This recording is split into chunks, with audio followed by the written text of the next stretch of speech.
बँका बंद असल्याने नागरिकांना दैनंदिन व्यवहारासाठी प्रचंड त्रासाला सामोरे जावे लागले। 3 दिवसांच्या सुट्टीनंतर आज बँका सुरू झाल्या असल्या तरी नागरिकांना पैसे मात्र भेटलेच नाही।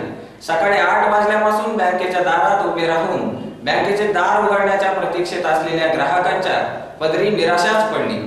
एटीएम मधून सुद्धा एटीएमची ही कहाणी याहून वेगळी नाही। एटीएमच्या दारात उभे राहून तासनतास ताटकळल्यानंतरही नागरिकांना पैसे काही भेटलेच नाही। कुणाच्या मुलाच्या शिक्षणाची फीस भरायची आहे, तर कुणाला घरातील किरकोळ व्यवहार पूर्ण करायचे आहे।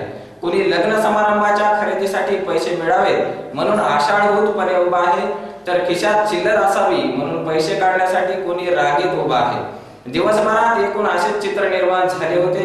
कॅशलेस व्यवहार सुरू होतील तेव्हा होतील, मात्र कॅशच्या जमान्यात कॅश खिशात नसल्याने सर्व व्यवहार खोळंबले आहेत। व्यापार पेठेतही मंदी आली आहे। कितीही त्रास सहन करावा लागला तरी काळे धन बाहेर काढण्यासाठी मोदींनी घेतलेला निर्णय सर्वसामान्य नागरिकात त्याचे स्वागतच होत आहे। बँकेला सुट्टी आहेत। आज सकाळी 8 वाजल्यापासून मी रांगेत थांबलो, पण मला 2000चीच नोट मिळाली आहे आणि 2000च्या सुट्टे पण होईना झाले। अडचण भरपूर निर्माण झाली आम्हाला। काय लोक 2000ची नोट आहे, चिल्लर देई नाहीत, काही नाहीत। पैसे नसल्याशिवाय व्यवहार कसं बघावं? त्यासाठी परेशान व्हावं लागायले।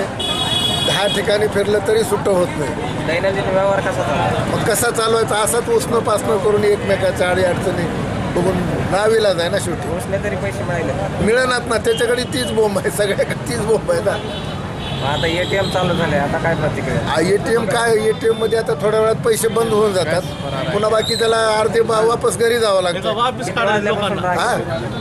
बघा तो का संपले पैसे बघा। परळ शहर व तालुक्यात आज दत्त जयंती उत्साहात साजरी करण्यात आली। टोकवाडी येथील दत्त मंदिर येथे हजारो भाविकांनी दर्शन घेतले। या मंदिरात सकाळपासूनच विविध कार्यक्रमांचे आयोजन करण्यात आले होते। श्रींची विधिवत पूजन करण्यात आल्यानंतर भाविकांसाठी महाप्रसादही संपन्न झाला। शहरातील विविध भागात असणाऱ्या श्री दत्त मंदिरात जाऊन भाविकांनी मनोभावे दर्शन घेतले। दत्त जयंती निमित्त श्री वेताळ मंदिर येथे उत्तमराव देशमुख तर आरोग्य भवानी डोंगर तुकाई मंदिरात रामप्रसाद शर्मा यांच्या वतीने महाप्रसादाचे आयोजन करण्यात आले होते। त्याचा हजारो भाविकांनी लाभ घेतला।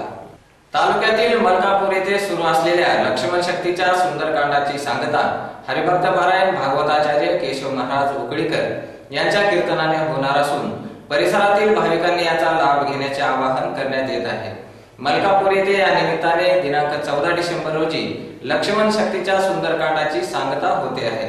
या निमित्ताने भागवताचार्य केशव महाराज उकळीकर यांच्या दुपारी 2 ते 4 या वेळेत कीर्तन होणार आहे, तर त्यानंतर महाप्रसादाचे आयोजन करण्यात आले आहे।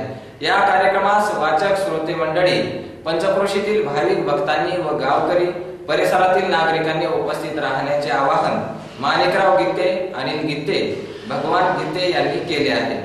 आता इथेच थांबूया, उद्या भेटू याच वेळी याच ठिकाणी। मराठवाडासाठी पीसीएन न्यूज वर एक पाऊल प्रगतीकडे। धन्यवाद।